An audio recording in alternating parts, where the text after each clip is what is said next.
record now, so we're going live. So you should be getting a notification on the Twitch machine here shortly. And Mark, in this time, I usually try to work on my, vocal practice here with Unique New York. Unique New York. How now, brown cow. Okay. The purple pants, pickled porcupine, popped.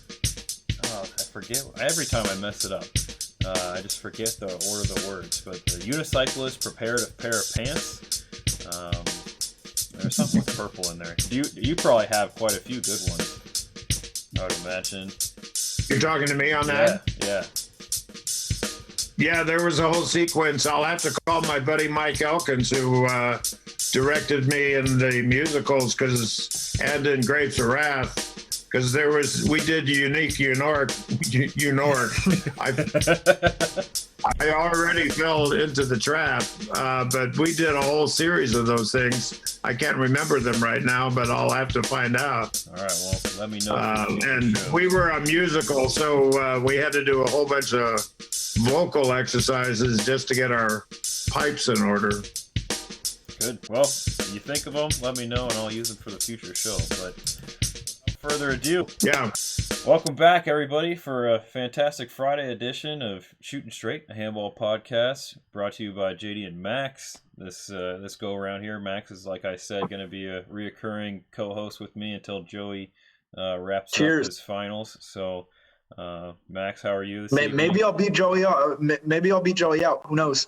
Yeah, we'll have to have a tryout on the court. In the meantime, we're joined by special guest Mark Wright. Mark, how are you this evening? I'm doing very well. Nice to be part of the team and be hanging out with the younger crowd, the future handballers of America. That's we like to think about that. We like to at least think of ourselves in that manner, or handball planners. Well, we're counting on you because there's too many of my generation that are dying off quickly. So the torch or the ball must be passed. All right. As long as we don't have to play, I'm a little too washed up to still play. Yeah, we don't pass the right wing. That's the key element of our team. So pivot only. Yeah, feed the pivot, which is convenient for Mark. Mark being a former pivot / for John Ryan, the circle runner. Well, I was going to say, I'm still not quite sure I recognize the word pivot in much the same way that our president doesn't recognize the results of the election. I'm still not sure that pivot should be recognized. I'm appealing to the Supreme Court. The Supreme Court of Handball. Yeah, you let us whoever know that may what be. Mustafa has to say. Yeah, the Supreme Court of Handball is just John Ryan. Well, if it was John Ryan, I think we'd go back to circle runner, but I think the pivot ship has sailed. I got you all thrown off with those vocal exercises already. I know. I should have never listened to you, JD. And I took that advice a long time ago, and it's worked great. Thank you. It's a little too late. That ship has sailed as well.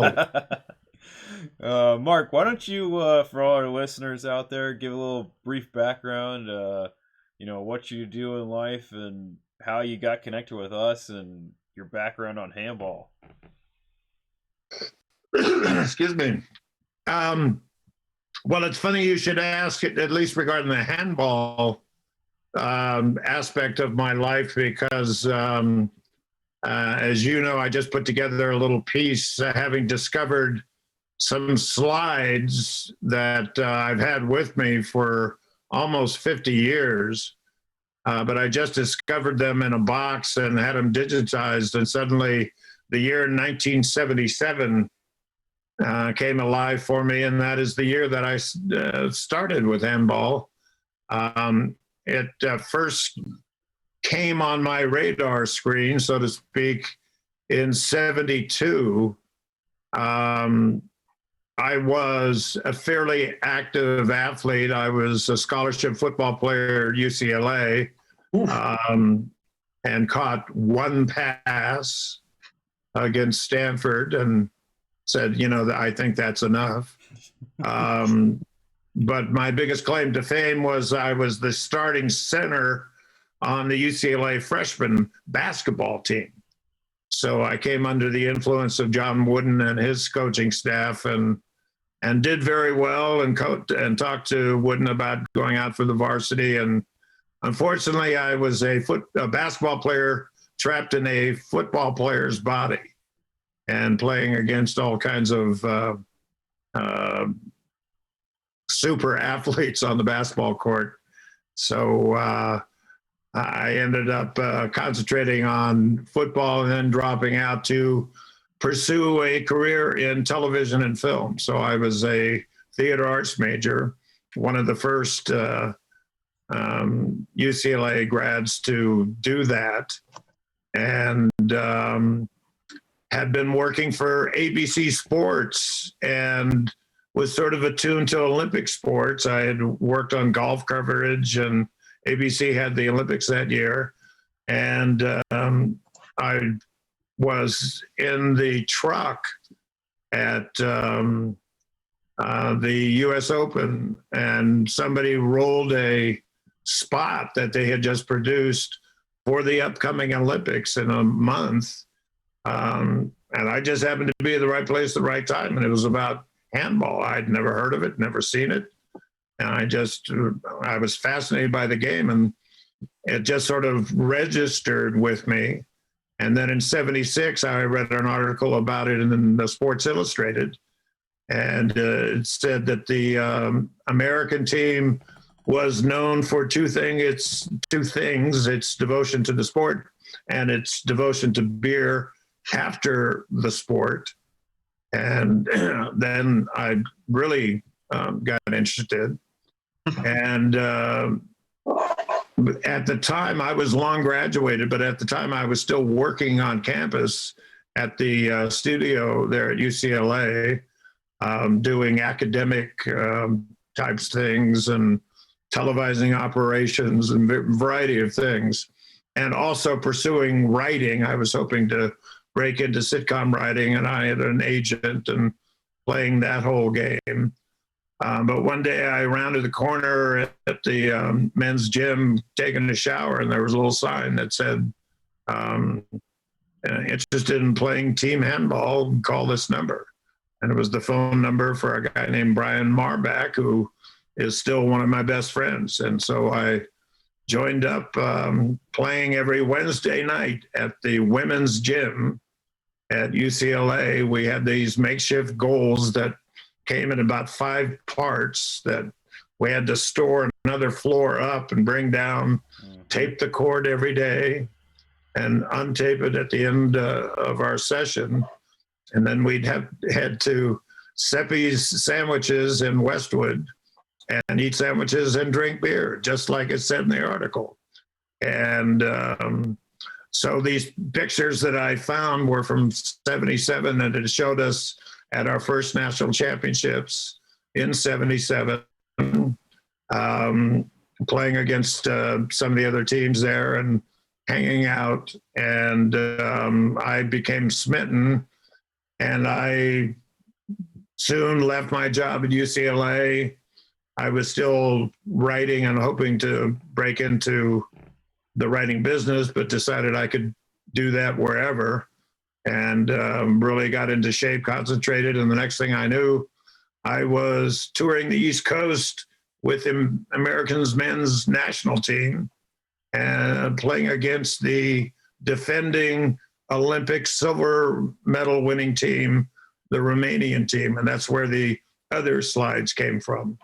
And suddenly, I've got USA on my uniform, and played later the next month against Canada for the right to go to the World Cup. And so at that point in my life, team handball became my obsession as a player. Continued to play on various club teams. I'm a 3-time national champion with various club teams, always playing circle runner. But hit that glorious period in American handball development when it was truly all about American players from America, former basketball players primarily, but that combination, like me, basketball and football players who got into the sport. We at UCLA begat the Cal State Hayward program. We begat the USC program. That begat programs up in Oregon. Suddenly the West Coast caught fire.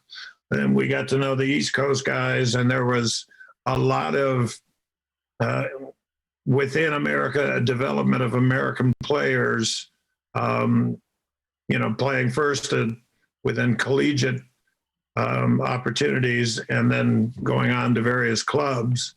But that seems to have dissipated. And now the clubs are dominated by foreign nationals who come over and play. And the overall play is probably better because there's so many guys who play the game all their lives. But, the guys who are on the American national team play probably better than we did. But the roots are not here in America, and we're hoping to maybe change that in the future. But anyway, because of my association with the game as a player, I became obsessed with developing it. So combining that with my background in video and television, I produced various projects with television and video in mind. I produced live streaming, 4-camera, instant replay coverage of national championships in 2015. And now we're getting into other new video projects with the organization that JD and I are pursuing. So I've been involved for 45 years now, and can't seem to shake it. As all of us who are involved firmly believe, there is a future for this sport here in America if we can ever get the stars to align and get America to step aside from their obsession with the big three sports or the big four and stop and consider something else for a while, then maybe we can break through. But that's not a very brief way of describing my background, but somewhat the whole picture of why I'm here. And in the process, I'm trying to produce a film about our very first Olympic men's team in 1972 called Army Champs, and that's one of the things I'm hoping to talk about tonight. Max, do you have any questions for Mark after his story time? I have some stuff just off that. It's just incredibly familiar. They say like things don't change, right? There's so many parts of that ring exactly true to our experience, JD, especially at Ohio State, right? We practiced 2 nights a week at Ohio State. I came to the team because I got a little flyer from JD at a fair. After the game, some of us of age go and drink beer. Our goal is stored the floor below us in 5 pieces, and we have to go get the goal and then assemble it. We usually don't do lines just because it's too much work. But, it's the exact same type deal, right? UCLA, Ohio State. We're doing the same thing here. I think we're pretty successful at it currently, but obviously we haven't grown to other colleges like we need to. We need to grow. We need to listen to guys like you who know how to do it, and we're successful.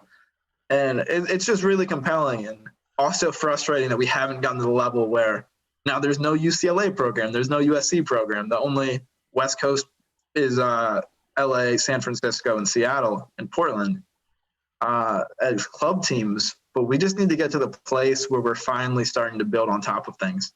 And it doesn't stay the same. And one of the things that I've noticed since I got back in the program or got back with the sport, I would say the last significant thing I did prior to this point was like 1991. And you just kind of get tired of laboring, and, it had been a solid 15 years of no pay and volunteer work and showing up to play games, but also arranging for things and all that kind of stuff. And I pretty much stopped doing things. Well, I guess it ended in '96 when I really stopped playing. And we shot this huge video project then. But then I got back involved in 2013 and discovered we were literally in the same place and nothing had been done. Yeah, and I think at least we can say we're in a better place in 2013. I think we can all say that pretty definitively. I think we are. But the thing that bothers me about the way things have developed is that if you go to a team like San Francisco Cal Heat or New York City Athletic Club or Chicago, you're not going to find any Americans playing. None. And Nyack one of the only teams in the top. Nyack almost refuses to have is pretty American. Guys. Yeah, they're pretty focused. Yeah, I think. Usually. But New York City. Yeah. Okay, moment. I don't know Nyack that well. So. One of the top American teams that's almost all American is our team, the Columbus Armada, which is mostly Ohio State alumni, and we have some foreign nationals, but it's pretty heavily American. Well, that's great. And I think there are pockets of it here and there, but, just looking at the national team, most of them are guys that are playing over there. Mm-hmm. And we're not developing the guys like if you look at the '88 team, the Olympic team that qualified on a Western Hemisphere basis, they had to, beat the teams from South America as well as North America. And it was an all American team, a lot of guys from the West Coast and a lot of guys from the East Coast as well. And those days are gone. And I'm not trying to point that out to say, I hate the fact that we have foreign nationals, though. I think that's great. And they can teach us how to play the game. It just speaks to the fact that things have been organized in a certain way that doesn't create the longevity I think that we need, nor does it create the kind of born and bred Olympians that we need. Ultimately, guys that, we're trying to put together a database of press contacts to send announcements about the World Championship team to, and there's really nobody to send it to except, big media outlets. We can't send it to local hometowns because nobody lives here. So we hope I hope that changes soon, and it's great that Ohio State has programs to change that the Armada is all American guys. Unfortunately, our issue is you were a Division I football player. The Armada, we are very far from that. We have some good handball players, but we have no serious Division I athletes, which is something guys. We really, really need to get. Our best guys right now are 2 D3 football players who are 28. Yeah. So you got to start to attract. Yeah, and it's so tough. The better athletes. We got to get the what I've said for a long time is if we got to do youth development, of course, but if the youth development isn't working in the interim, if you get a 22-year-old guy who was bottom end of his Division I basketball team, he's not getting a European deal. You got to get him in a hand. And that's what I think Auburn should have done. And Auburn didn't end up doing well enough. But if you can get those just mid-major Division I basketball guys, if you can get them playing handball, you give them 4 years. And these guys are good athletes. At this point in Division I in the U.S., you have some great athletes that are just going into sales job. If you can just get those guys, get them playing handball 3 days a week, you got a team. It's not the team you want forever. You want to get the youth development. The kids growing up since they were 5, if you ever want to be competitive. But for 2028, this is a good enough stopgap. And I think we're pretty much at the point where 2028 youth development isn't going to work. Well, no. I mean, first of all, we have sacrificed the first 2, essentially 3 years of our 10-year plan by board of director inaction. So we've got to skip to the most dramatic thing, which is exactly what you're talking about, getting those kinds of athletes who can seize upon an Olympic opportunity. In many ways, it's exactly like what we recruited in '72. Almost all of those guys were Division I athletes who stopped playing basketball and ended up getting drafted. And they got stuck in the Army, and they had a choice. You can go to Vietnam or you can play the sport team handball.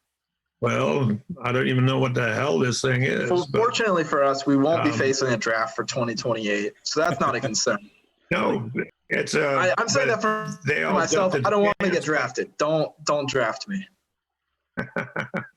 But the point is, they were all in the same athletic category and of the same age, and they came together and learned it essentially in a 2-year period. Which is a remarkable story, which I, of course, would love to see on the big screen.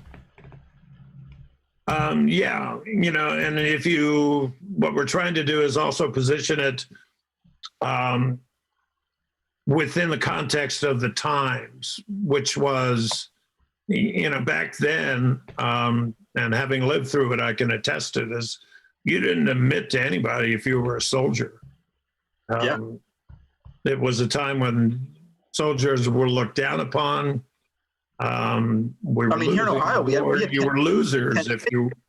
We were ground zero. Oh, what's Kent that? State, you're saying? Yeah, we had the Kent State massacre here. We were ground zero for all of that. Right. Yeah. And all that was happening literally as the team was being formed.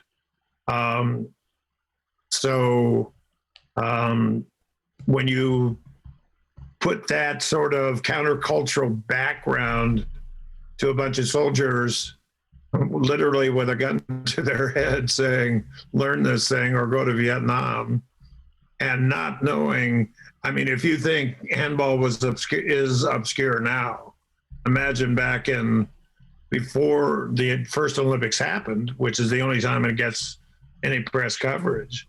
Nobody had heard of this. Even sports people had never heard of it. Mm-hmm. So getting any kind of coverage was almost impossible.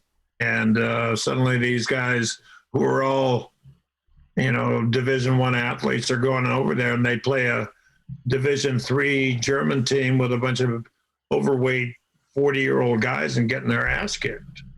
And it was a hard thing for them to accept. But little by little, they got better. And the fact that they could beat a top 10 team like they did to beat Spain, says a lot about what you can do if you live together and train together. And unfortunately, that's resources the Army has that we do not have right now. Right. If we had those resources, I firmly believe we could be a top 20 handball country. Oh yeah, and the thing is, all the other teams were doing that. All the other, the whole Russian they still are today. Yeah, I'm sure they are. Back then, before the breakup of the Soviet Union back in '72, the whole Russian team was quote unquote in the army, so they all lived in nice headquarters together, and so anyway, it's an interesting story, and I think nice little twist on the story is that they're all each other's best friends, and their kids are each other's best friends.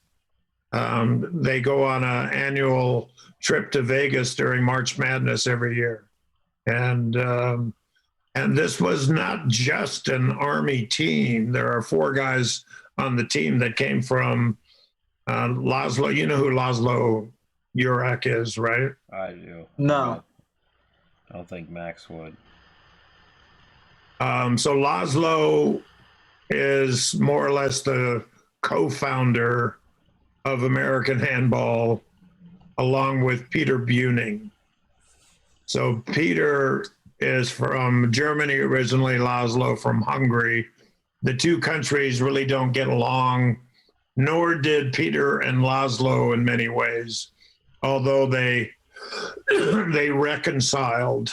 And Peter was the president of the federation from '59 when it first started until I guess he lost control probably in '99. So 40 years or so, maybe not quite that long. But it was he who represented us with the IHF. He started the Pan American Federation. So he was American Handball. He was sort of the marketing guy, and he appointed himself coach of the 72 team, even though he had promised the job to Laszlo, who ran the Adelphi program and is responsible for essentially what is the New York City Athletic Club team today. And still, he's going to be 90 years old in June, and we're hoping to throw a tribute dinner for him. But according to Laszlo, he was promised the head coaching job, and Peter kind of took it back at the last minute. But those two are the essential founders of handball in America. But the film will go into how the federation started and how the whole thing came about and their relationship. And it's sort of a fascinating thing. But it's got a nice little ending, I think, with the way that their friendships have turned out. And they're all still alive out of the 16, 12 are still alive. And I drove cross country last year and visited almost all of them. That's great. And that was an interesting experience. So I did interviews. So all I need now is just to get some footage in Europe of places where they played. So mainly around the Munich area. And then I'd really like to go down to Romania, where they spent 2 weeks right before the Olympics, and they all point to that experience is where they really came together. If you need a grip or a sound guy, I got you. Well, I've already worked it out with JD. Yeah. I have more Eastern Europe experience than JD. Well, I think we lost him. That's unfortunate. I need to look at my timer. Yeah, we still got 4.5 minutes on the Zoom. Martin said we were having some technical difficulties. The stream wasn't streaming, so this is what happens when I need to figure out how to get stronger internet to my house. It's very frustrating. Yeah, I guess, but they keep upping the charge per month, and it's just I don't get what I pay for. It's very frustrating. If you can choose anybody but Spectrum, please do. Max, I got Spectrum, buddy. Peter Buning is Hansi's dad. So Hansi from SSC, that's his dad. Yeah. It's crazy how things have changed from back then. And Mark, I think one of the things I've talked to a couple different people about is that the utilization of the Olympic festivals as a really large piece to bringing people into handball and getting them into the national team programs and getting them exposed to the sport is something that we don't have right now that would probably pay some nice dividends to getting some new individuals on the scene. But would you say that that's somewhat accurate? Oh, well, I can't. I was just thinking about that today as I once again looked at those shots from '77, which was, I still remember we had a dinner with the Canadian team after we lost to them in New York. And Peter got up and announced this thing. They didn't call it the Olympic Sports Festival at that time. They called it the National Sports Festival. But he told us that it was going to happen the next year and that all the sports would be coming in, and it would be like a little mini, in his German accent, it's going to be like a little Olympics. It'll be fantastic. And we couldn't imagine what that was going to be, but that's the first time we heard about it. And sure enough, we all went out to it the next year in Colorado Springs, and I went to 3 of them.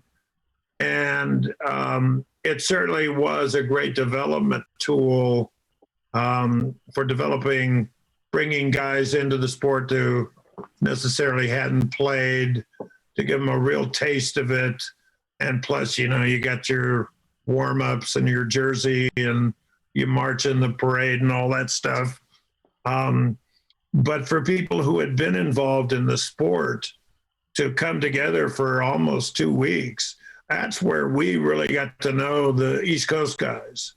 And that's where we really got to know Djokovic and Leonard, who played for the Midwest, who ended up moving to the West, and Timmy Funk from the South. And, so it did so much more culturally and socially for the sport in uniting us, because nationals had always been this come in for 3 days, play 7 games, drink yourself like it's crazy, still exactly like that. maybe go to some meetings. It does not change at all.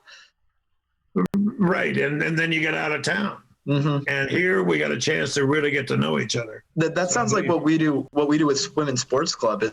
It's still 3 days, but you really get to know other guys way better. And right. we all wish we had something longer than that. Hey guys, we are reaching our halftime. That's the here. Outdoor tournament, right? Yeah. I want to let you know we're reaching our halftime, so I'm going to end this Zoom, and we'll come back here in a hot Who brought oranges? My mom has oranges for the team. Okay. Juice boxes. All right, I'm going to end this and get right back. Right? I have a cookie. I have a beer. Oh, we got a couple of jokers here, so it's good to have them. We'd like to apologize that once again Twitch has let us down. So,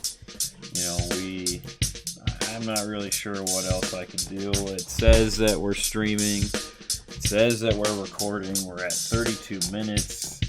I don't know what else we can do. So if someone can tell me why OBS has decided to stop streaming, please send me a text. Not that you can actually hear this at this point because we're not streaming, so nobody actually knows what I'm saying. Oh, the agony. Well, during this weird time, I'd like to thank our sponsors, KT Tape, Theramu, and Anchor.fm for helping us make this podcast a reality. So, it's not easy being cheesy, but we would really appreciate a internet provider to be our sponsor. That might be like a nice touch, Or what a beer company, JD. We're working on. Somebody actually told me, a little birdie told me to maybe reach out to Carlsberg. I think they're a Danish. You've been to the brewery? I've been to the Carlsberg Brewery in Denmark. How did we not go when we were there? I don't know why we did. Because it's in Copenhagen. We were only in Copenhagen for a couple hours. We were in Copenhagen for like a whole day. Yeah, but it was far from where we were at. It was it's like a 30-minute drive. The brewery's great though. Give you a free beer at the end of the tour too. Actually, I would hope so if you're doing a brewery tour. Just trying to flex them, JD. All right. Well, hey, that'd be a nice. Well, it's like a small enough but big enough name, Yeah. Today we're sponsored by Wolf's Ridge in Columbus, Ohio. Wolf's Ridge. No, is that on High Street? No, it's on Summit. Summit? Yeah, Summit and 3rd. I'm sorry, it's the same street. Yeah, 3rd and something downtown. Near me.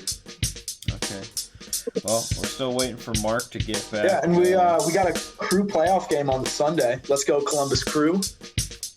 Be massive, baby. Be massive. Tomorrow we have Ohio State football, 12 o'clock, taking on the University of Michigan State. And we have Ohio State versus Alabama A&M basketball at 7 p.m. When I tell you I'll be watching, I will be watching every second of that matchup, JD.